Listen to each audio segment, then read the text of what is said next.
পরিবেশনায় জাতীয় আইনগত সহায়তা প্রদান সংস্থা, আইন ও বিচার বিভাগ, আইন বিচার ও সংসদ বিষয়ক মন্ত্রণালয়। নাটিকাটি শুরুর পূর্বে এ বিষয়ে সংক্ষেপে কিছু কথা বলবেন জনাব আরিফা চৌধুরী হিমেল, সিনিয়র সহকারী জজ। ধন্যবাদ আমাকে সুযোগ প্রদানের জন্য। আর সবাইকে শুভ সন্ধ্যা জানাচ্ছি এবং এই ঝড় বৃষ্টির মাঝেও আপনারা আমাদের মাঝে আছেন, তাই কৃতজ্ঞতা প্রকাশ করছি। আমি আরিফা চৌধুরী হিমেল, আমি একজন বিচারক, সিনিয়র সহকারী জজ, বর্তমানে জাতীয় আইনগত সহায়তা সংস্থায় কর্মরত আছি। জাতীয় আইনগত সহায়তা সংস্থা হচ্ছে একটি রাষ্ট্রায়ত্ত প্রতিষ্ঠান। আইন ও বিচার বিভাগে আইন, সংসদ ও বিচার বিষয়ক মন্ত্রণালয়ের অধীনে আমরা কাজ করে থাকি এবং আমরা কাজ করি মূলত বিনামূল্যে মানুষকে আইনগত সহায়তা প্রদান কার্যক্রম নিয়ে, যেটাকে আমরা বলে থাকি যে লিগ্যাল এইড প্রদান করা। আমাদের এই সংস্থার অধীনে আমাদের 64টি জেলায় 64 জেলা লিগ্যাল এইড অফিস আছে। আমাদের বাংলাদেশের সর্বোচ্চ আদালত, বাংলাদেশ সুপ্রিম কোর্টে একটি লিগ্যাল এইড অফিস আছে এবং একই সাথে ঢাকা এবং চিটাগাঙে আমাদের দুটি শ্রমিক সহায়তা সেল আছে। এবং এই অফিসগুলোতে আমরা মূলত বাংলাদেশের যে কোনো নাগরিককে যে কোনো আইনগত বিষয়ে তথ্য প্রদান করি, পরামর্শ প্রদান করি এবং আবেদনের প্রেক্ষিতে যদি কোনো বিরোধ নিয়ে কেউ আমাদের কাছে আসে, যদি আপোষযোগ্য কোনো বিরোধ হয় আমরা মীমাংসার মাধ্যমে চেষ্টা করি আপোষ করার, এবং যদি প্রয়োজন হয় মামলা পরিচালনা করার, সেক্ষেত্রেও সরকারের সহায়তায়, আর্থিক সহায়তায় জেলা লিগ্যাল এইড অফিসের মাধ্যমে আমরা একজন প্যানেল আইনজীবী নিয়োগ করে থাকি এবং সম্পূর্ণ বিনামূল্যে একজন বিচার প্রার্থী জেলা লিগ্যাল এইড অফিসের মাধ্যমে তার আইনগত সহায়তা পেয়ে থাকে এবং তার মামলা পরিচালনা করে থাকে। এবং আমাদের এই সেবা বাংলাদেশের যে কোনো নাগরিকের ক্ষেত্রে প্রযোজ্য এবং একই সাথে আমাদের একটি জাতীয় হটলাইন নাম্বার আছে, যেটা হচ্ছে টোল ফ্রি 16430। এই নম্বরে ফোন করে সকাল 9টা থেকে 5টা দেশ এবং বিদেশ যে কোনো প্রান্ত থেকে যে কোনো কেউ আমাদের কাছ থেকে যে কোনো আইনগত বিষয়ে তথ্য নিতে পারেন, পরামর্শ নিতে পারেন। এবং আমাদের জাতীয় আইনগত সহায়তা সংস্থা, যারা আমরা লিগ্যাল এইড নিয়ে কাজ করছি, আমাদের মূল উদ্দেশ্য হচ্ছে মানুষকে লিগ্যাল এইড সম্পর্কে জানানো, সরকারি বিনামূল্যে আইনগত সহায়তা কার্যক্রম সম্পর্কে জানানো। এবং তারই একটি অংশ হিসেবে আমরা প্রথমবারের মতো অমর 21 বইমেলায় আমাদের একটি স্টল নিয়েছি 1089 এবং 1090, যেখানে আমরা জেলা লিগ্যাল এইড অফিসের মতোই চেষ্টা করছি মানুষকে আইনগত তথ্য প্রদান করতে এবং আমাদের যে প্রচারণামূলক সামগ্রীগুলো আছে সেগুলো আমরা বিনামূল্যে বিতরণ করছি। এবং এই প্রচারণার অংশ হিসেবে আজকে আপনাদের মাঝে আমরা প্রদর্শন করছি আমাদের মঞ্চ নাটিকা। আমাদেরকে কারিগরি সহায়তা প্রদান করেছে জিআইজেড বাংলাদেশ। আমরা আশা করি আপনাদের নাটকটি ভালো লাগবে এবং ধন্যবাদ জানাচ্ছি এই নাটকের সকল কলা কৌশলীকে, যারা আমাদের এই লিগ্যাল এইড কার্যক্রম সংক্রান্ত নাটিকাটি আপনাদের সামনে আজকে উপস্থাপন করবে। আশা করি আপনাদের সবার ভালো লাগবে। ধন্যবাদ সবাইকে।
সংবিধানের 27 অনুচ্ছেদে বলা হয়েছে সকল নাগরিক আইনের দৃষ্টিতে সমান এবং আইনের সমান আশ্রয় লাভের অধিকারী। সাংবিধানিক এই অধিকার সুরক্ষার আর্থিকভাবে অসচ্ছল, অসহায়, সহায় সম্বলহীন এবং নানাবিধ আর্থসামাজিক কারণে বিচার প্রাপ্তিতে অসমর্থ বিচার প্রার্থী জনগণকে আইনগত সহায়তা প্রদানকল্পে একটি আইন পাশ হয়। আইনগত সহায়তা প্রদান আইন 2000, আর এই আইনে সুফল সাধারণ মানুষের কাছে পৌঁছে দিতে 2009 সালে প্রতিষ্ঠা করা হয় জাতীয় আইনগত সহায়তা প্রদান সংস্থা। অসহায় ও সুবিধাবঞ্চিত মানুষের আইনের আশ্রয়ে লাভ ও ন্যায় বিচারের প্রবেশাধিকার নিশ্চিত করার উদ্দেশ্যে এই সংস্থার অধীনে প্রত্যেক জেলায় জজ কোর্টের জেলা লিগেল এইড অফিস স্থাপন করা হয়েছে।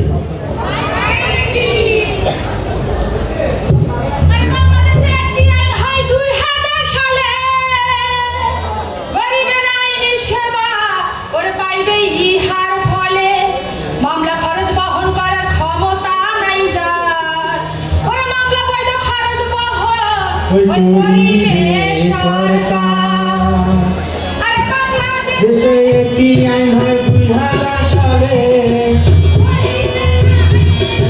পাবে ইয়ার ফলে মামলার খরচ বহন করার ক্ষমতা নাই যার।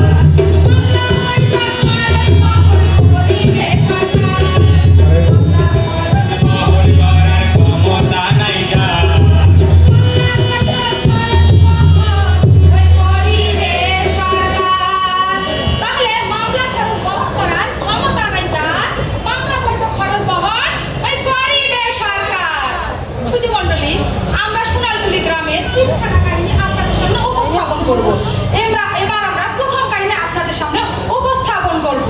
চলুন সবাই চলুন সোনার তলি গ্রাম কাহিনী দেখতে মনে হয়।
বিদেশ পাঠানোর কোনো খোঁজ খবর নাই।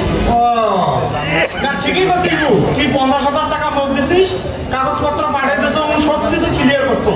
এখন যে 50,000 টাকা দিছিস ওটা ধুইতে নাইতে কাগজপত্র ঠিক করতে না করতে ওই টাকা শেষ হয়ে গেছে। বা তো আরো টাকা দেওয়া লাগবে। কি তো আরো টাকা দেওয়া লাগবে? তুই আর 1 টাকা তোমাকে দিবেন না। 50,000 টাকা বিদেশ যাবে বের বেটি। বাকি হয়ে গেছিস কি তুই?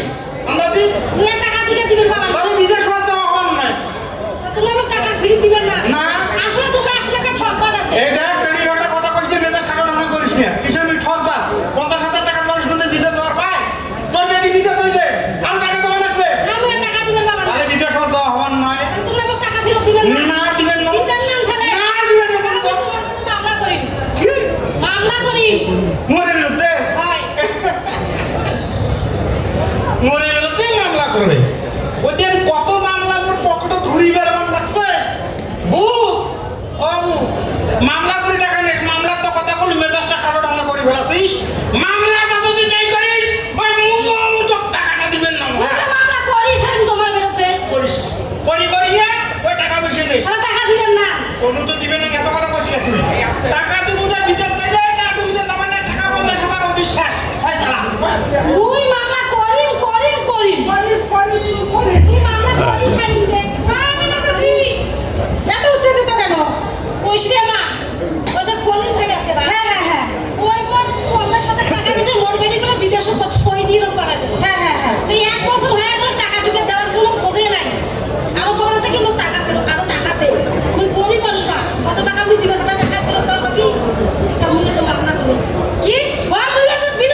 কালকে সকালে বা হ্যাঁ 10টার সময়।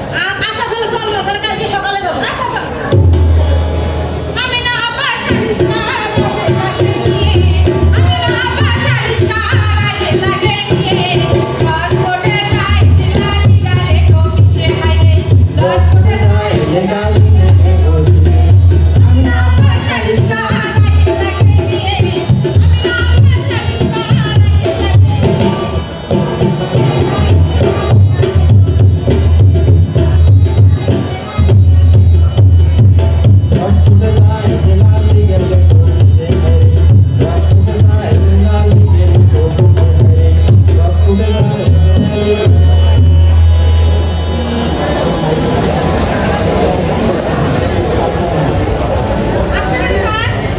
জি আসুন, বসুন।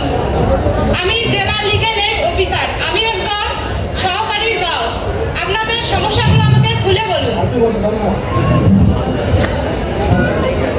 স্যার, জি বলুন। ওই যে খলিল ভাই আছে না, জি। ওই খলিল ভাই আমার দু সম্পর্কে খালাতো ভাই হয়। তারপরে মোটে 50,000 টাকা নিছে, মোট বেদি বলে সই দিলে পারে দিবে। তা ওই এলাকার কি আরো টাকা মুখ করতে চাবার আছে, তা মুই আর টাকা টুকা দিবে পাবার না। তা মুই একটু বুঝবেন নামে কিছু করবে চান স্যার। আপনি কি করতে চান? স্যার তোমরা আমাকে না পরামর্শ দাও স্যার। দেখুন, আপনাদের এই ঘটনাটি আপনি মীমাংসার মাধ্যমে টাকাটা ফেরত পেতে পারেন, আবার চাইলে মামলাও করতে পারেন। স্যার তাহলে মীমাংসা আমি করবে স্যার। দেখুন, আপনার এই বিরোধটি আপদযোগ্য। আপনারা চাইলে দুই পক্ষ একসঙ্গে মিলে জেলা লিগ্যাল এইড অফিসে বসে মীমাংসা করে নিতে পারেন। আচ্ছা স্যার, স্যার আপনার যেটা ভালো মনে হয় স্যার। ঠিক আছে, আপনি আবেদন করুন। আমরা অপর পক্ষকে মীমাংসা সভায় বসার জন্য একটি নোটিশ পাঠিয়ে দিব। নুরি, জি স্যার। আপনি আমেনা বেগমকে একটু সাহায্য করুন। উনি যেন যথাযথভাবে আবেদনটি পূরণ করে আমাদের কাছে জমা দিয়ে যায়। ঠিক আছে স্যার, আপনারা আসুন পাশের অফিসে। একটি নোটিশ স্যার। মীমাংসার মাধ্যমে সেথায় লেখা রয়। তাহলে এই লিগ্যাল অফিস থেকে খলিলের কাছে একটি যায়, আর সেখানে বিরোধ মীমাংসার কথা সেথায় লেখা রয়। মাইক্রোফোনে যাও। নোটিশ পাওয়ার পরে রহিম মীমাংসা রাজি হয়। নোটিশ পাওয়ার পরে রহিম মীমাংসা রাজি হয়। মীমাংসা বসায় হাইরে, নির্ধারিত তারিখে দেখো মীমাংসা বসায়। নোটিশ পাওয়ার পরে রহিম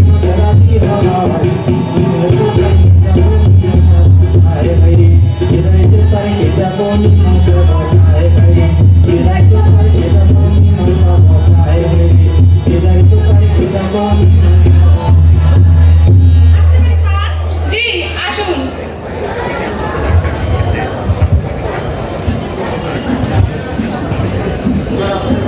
জি আসুন। আমেনা বেগম, আপনার সমস্ত কথা খুলে বলুন। স্যার আমেনা বেগমের সমস্ত কথা তো শুনলাম, এবার খলিল সাহেব আপনি বলুন। স্যার, মুই গরিব মানুষ, মোর বেটা বিদেশত থাকে। আমিনা আপা 50,000 টাকা দিয়েছে, সত্যি কথা স্যার।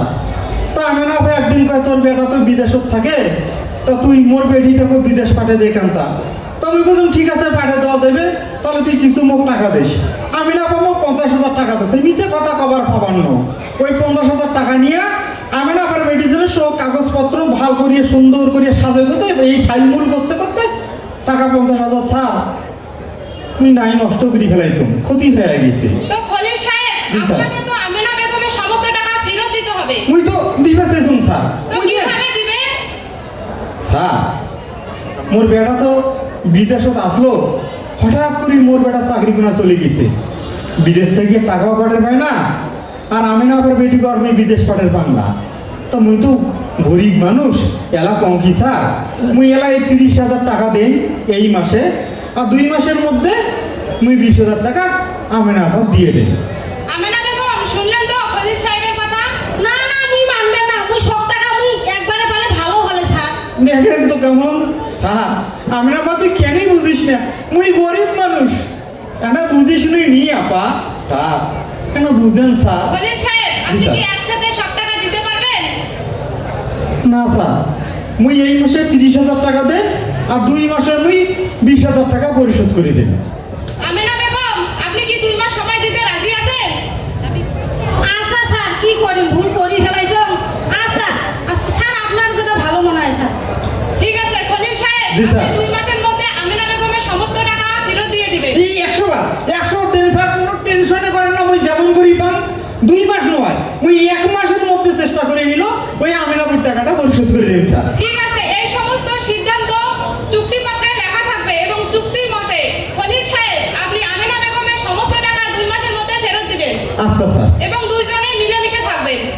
আচ্ছা আচ্ছা ঠিক আছে।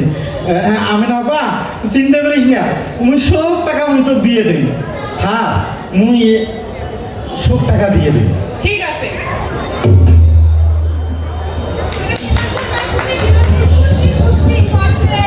সকল সিদ্ধান্ত লেখা হয় ওই নিয়ম অনুসারে। সঠিক সময় আমিনা বিবি টাকা ফেরত পায়, আরে দুজনের সম্পর্কে ওই উন্নতি হয়। তাহলে নির্ধারিত তারিখে কি হলো? আমিনা বিবি টাকা ফেরত পেল, দুইজনের সম্পর্কে উন্নতি হলো।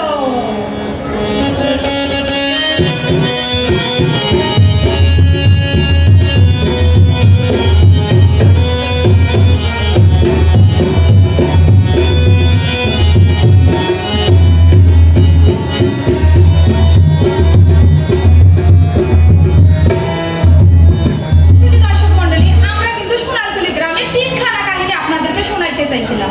আমরা কিন্তু প্রথম কাহিনী আপনাদেরকে শোনালাম, এবার আমরা দ্বিতীয় কাহিনী আপনাদেরকে শোনাবো। তাহলে চলুন সবাই। চলু ওরে সোনাল তরি গ্রাম খানি দেখলে মনে হয় ধর্ম বর্ণ মিলে মিশে বসবাস হয়। ওই যে গ্রামের দ্বিতীয় কাহিনী শোনাবো এবার বন্ধুদের। ওই যে গ্রামের দ্বিতীয় কাহিনী শোনাবো এবার বন্ধুদের। ওই যে গ্রামে বসত করে রহিম মিয়া নাম, পরিস্থিতির শিকারে সে হলো গ্রেফতার। সে এখন ভারত থেকে আদালতের কাঠ গড়াইবে। সে এখন ভারত থেকে আদালতের কাঠ গড়াইবে। আইনজীবী নিয়োগ করার সামর্থ্য তার নাই, বড় অসহায় হইল রহিম মিয়া ভাই। তারপরে যে কি ঘটিল চলেন সবাই দেখি বন্ধুদের। আইনজীবী নিয়োগ করার সামর্থ্য তার নাই, বড় অসহায় হইল রহিম মিয়া ভাই। তারপরে যে কি ঘটিল চলেন সবাই দেখি বন্ধুদের। আপনার আইনজীবী কোথায়? স্যার, আমার কোনো আইনজীবী নাই। আমি গরিব মানুষ, দিন আনি দিন খাই। আইনজীবীর খরচ কিভাবে দিব স্যার? দেখুন, আপনাদের মতো অসচ্ছল সয়সম্বলহীন গরিব দুঃখী মানুষদের জন্য সরকারিভাবে বিনামূল্যে লিগ্যাল এইড দেয় জেলা লিগ্যাল এইড অফিস। আপনি লিগ্যাল এইডের জন্য আবেদন করতে পারেন। পেশকার সাহেব, স্যার, আপনি ওনার লিগ্যাল এইডের ফর্মটি পূরণ করে জেলা লিগ্যাল এইড অফিসে দিয়ে আসার ব্যবস্থা করুন এবং দেখবেন উনি যাতে যথাযথভাবে ফর্মটি পূরণ করতে পারেন। ঠিক আছে স্যার, আমি ব্যবস্থা করছি।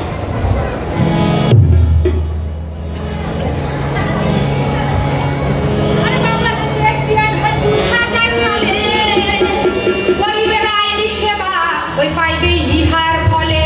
মামলা খরচ বহন করার ক্ষমতা নাই যার, মামলা বৈধ খরচ বহন ওই করিবে সরকার।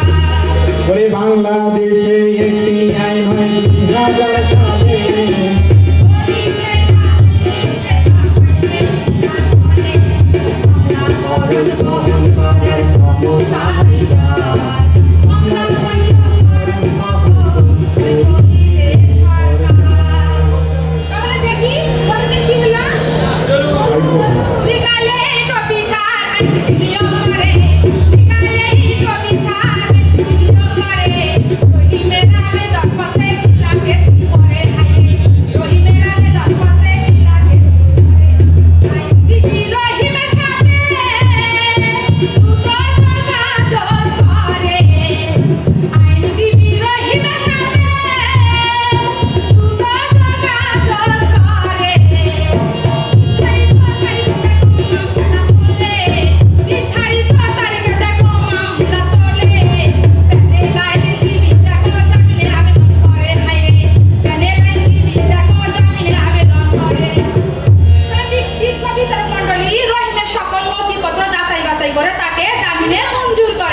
তাহলে বলুন তো, যারা হচ্ছে অসচ্ছল ব্যক্তি তারা কি এই লিগ্যাল এইড পাবে না? পাবে। লিগ্যাল এইড পাইতে গেলে কি কোনো টাকা পয়সা লাগে? তাহলে লিগ্যাল এইড পাইতে গেলে কোনো টাকা পয়সা লাগে না। শুধু হচ্ছে কি অসচ্ছল ব্যক্তি, সয় সম্বলহীন এবং হচ্ছে কি নারী পুরুষ প্রতিবন্ধী সবাই পাবে এই লিগ্যাল এইড। শুধু দর্শক মণ্ডলী, আমরা সোনালতুলি গ্রামে 3খানা কাহিনী আপনাদেরকে শোনাইতে চাইছিলাম। আমরা কিন্তু 2খানা কাহিনী আপনাদেরকে শোনালাম। এবার আমরা 3য় কাহিনী আপনাদেরকে শোনাবো। তাহলে চলুন সবাই। চলু সোনাতলি গ্রাম দেখতে মনোহর, ধর্ম বর্ণ মিলে মিশে বসবাস সবার। ওই গ্রামের দ্বিতীয় কাহিনী শোনাবো বন্ধুকে। ওই গ্রামের দ্বিতীয় কাহিনী শোনাবো এবার বন্ধুকে। ওই গ্রামের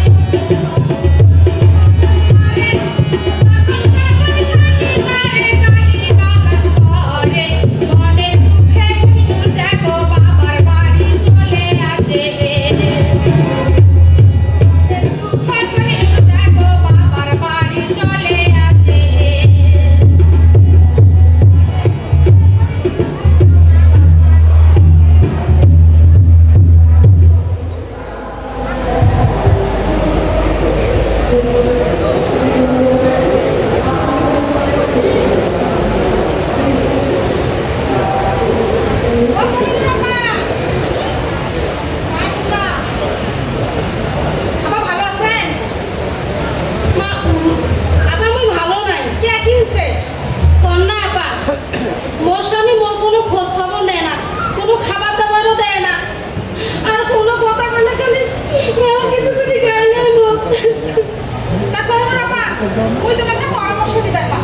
কি পরামর্শ আপা?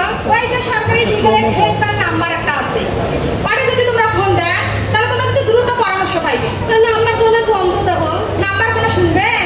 ওই যে 16430 এই নাম্বার ফোন দিলে কোনো টাকা পয়সা লাগবে না। টাকা পয়সা লাগবে না। তোমার মোবাইলে দিয়ে পড়তে আমি কথা কল। আচ্ছা তাহলে মুই দেখ তোমরা কথা বল। ধরো কথা বল। আসসালামু আলাইকুম। জাতীয় আইনগত সহায়তা প্রদান সংস্থা লিগ্যাল এইড হেল্পলাইন থেকে আপনাকে স্বাগতম। আপনাকে আমরা কিভাবে সাহায্য করতে পারি?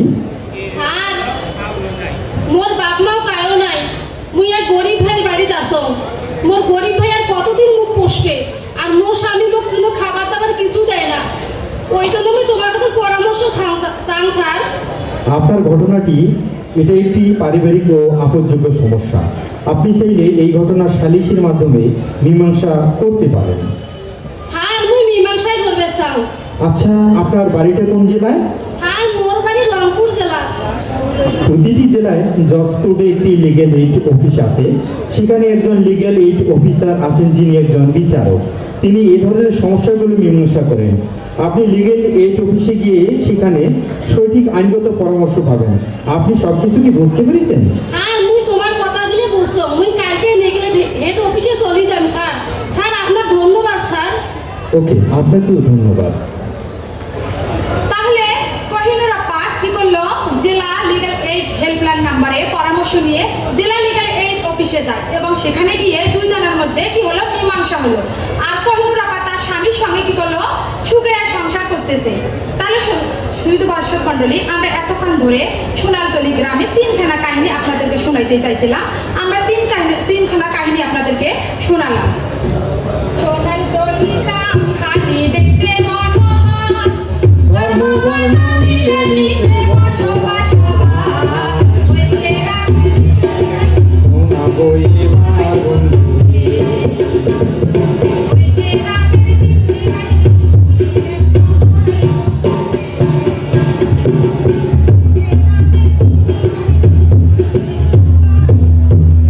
বিরোধ হলে শুধু মামলা নয়, মাইক্রোফোনে যাও।